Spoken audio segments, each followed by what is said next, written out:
So the target for this lecture is to fix this issue and make this web page up and running again. Let's try to understand how we can do this. Firstly, we need to understand the concept of base URL. Now, if I navigate inside the folder config, here I will find a file by the name of config.php. If I click on this config.php, here there is a setting of base URL. Now friends, what is a base URL? Base URL is your domain name. For example, your website name is example.com. So your base URL would be http://example.com.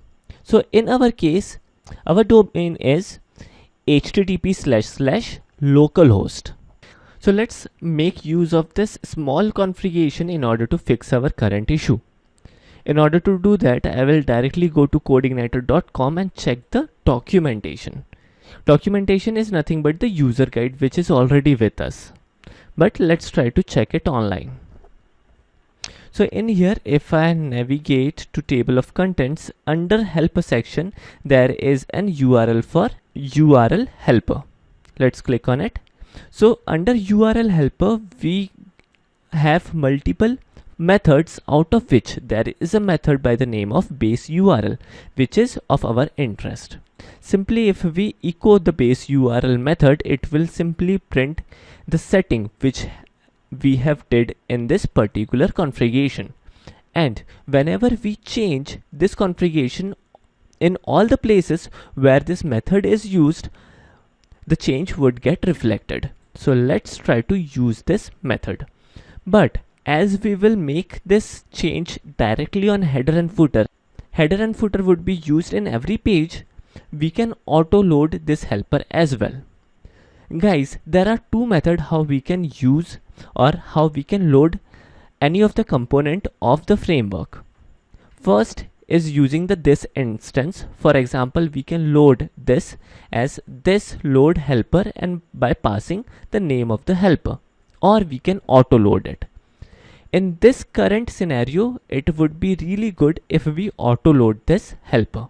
So in order to auto load, under this config folder, we have this file autoload.php. We will click on this, and inside this, if we scroll down, there is the list of components which we can auto load. We can auto load packages, libraries, drivers, helper files, custom config files, language files, models, and our interest is in helper. So let's scroll down. Here we have the configuration to auto load helper. Let's auto load the URL helper, and it's fairly straightforward. In this array I have passed URL. Let's save this configuration. So now I can directly use base URL function. So let's make the final changes on header and footer. Alright, so I will navigate to view. Under include, we have header.php. Let's load that. In here, there is this links which are relative. Let's try to convert these links to the absolute links. So now I have made this certain and very small change. I have added this small code of PHP and echoed base URL and plus a little change in the path, and I have did in all these places. And now if I go ahead and try to execute, the web page is loaded perfectly.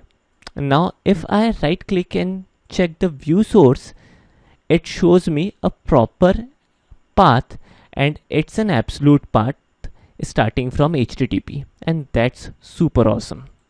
If I click on home, then it is directed to a different path which is an index.html. We need to fix this last issue, as the home would be always localhost or the base URL. We can also make this change. So the change would be, I will go ahead and check this particular link and change this link to base URL. Alright, I will also do it for here. Perfect. Let's save it, and everything is up and running. Let's try to test everything. right click on home, everything is working perfectly. So this is how we can change the relative link to absolute link, and everything is up and running, and how we can organize things in a better manner. Thank you for listening.